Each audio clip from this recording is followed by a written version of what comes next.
I know, I know. Look. Zombie games have been done to death, or undeath in this case. But hear me out. If you haven't tried out 7 Days to Die, you're missing out on probably the best zombie and or survival game out there. Let's hit them streets.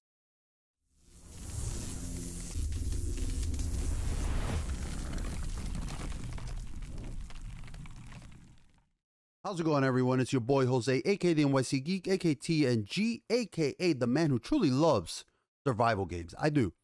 I'd say that as time has gone on, it's probably become my favorite genre of gaming.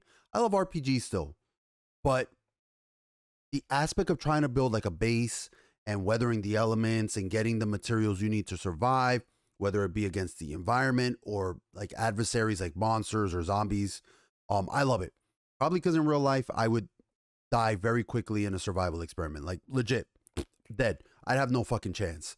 So, to be able to do it in a game is about as close to fulfilling my Bear Grylls fantasy as I'm ever going to get. And I've played a few survival games. I've played Ark, Infected, Green Hill, Rust, those kind of Minecraft. That's a survival game. But 7 Days to Die takes the survival aspects of those games and add zombies. And I fucking love zombies. Again, I know it's overdone, but there's a reason why zombies and the zombie genre just doesn't die. And I could lie to you and swear that I'm trying not to add these terrible puns, but I am. I'm gonna try to add as many as I can. But it's true. It's true. Our love of zombies as a pop culture thing has lasted for decades.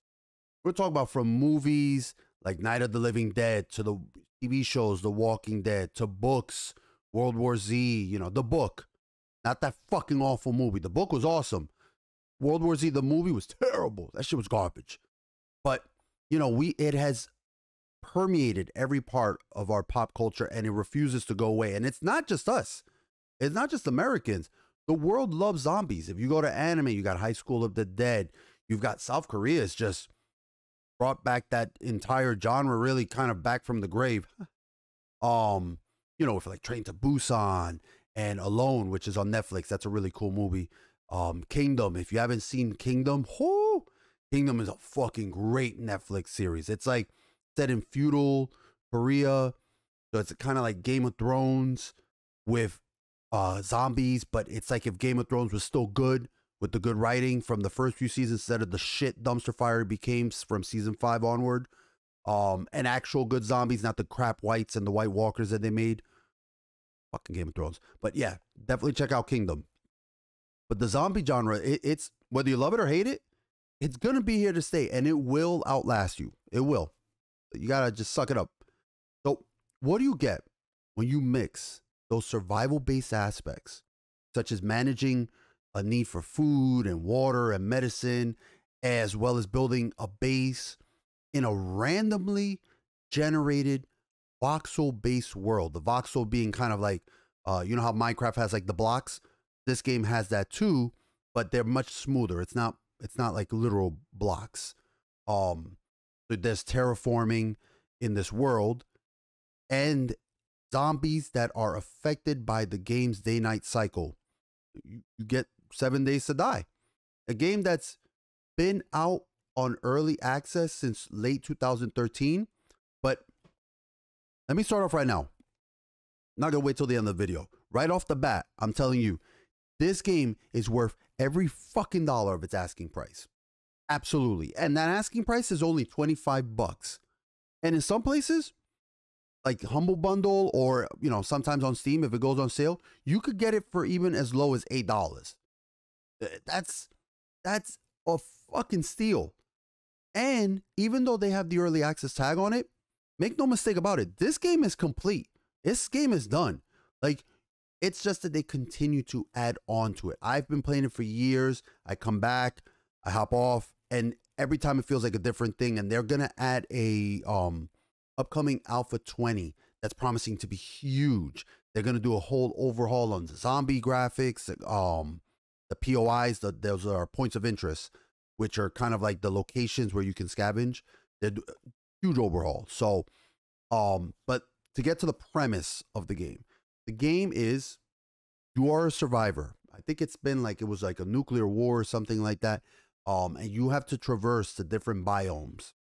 Like there's forests, deserts, snowy tundras, all that sort of thing. And then you gather up supplies.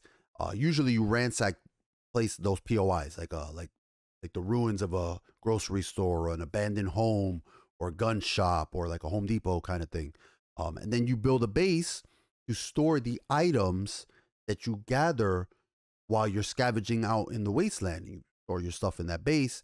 And then they also, that base, you need to build it. It has to be well fortified because it will protect you from the ravenous undead who are, as in the daytime, as you would expect, they're slow as shit. They're ordinarily, or some of them are ordinarily as slow as you would kind of come to expect from zombies.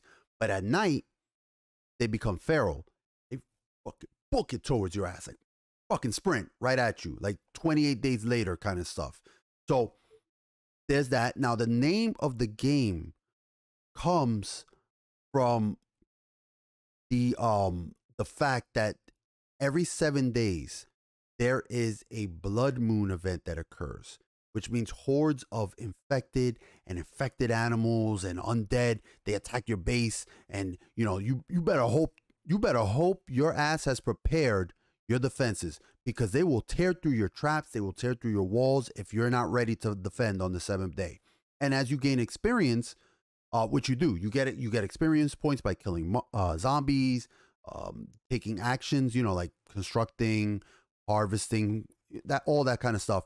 You get XP points and you level up your character, and you will progressively face harsher enemies as you get higher level. And then you could take those level up points and put them into perks, and you can specialize your character how you want. So if you want to be like a sledgehammer build, like a melee, just coming in there, busting in through the doors, beating stuff with a huge sledgehammer, you can do that. If you want to build like a shotgun build, if you want to build like stealthy and use the bow and arrow and kill the zombies without attracting attention, you can do that.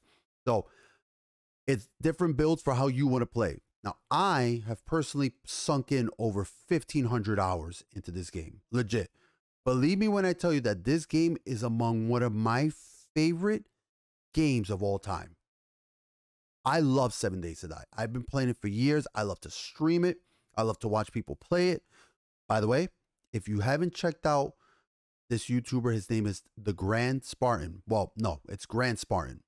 Check him out. He's awesome. He has played 7 Days to Die for years.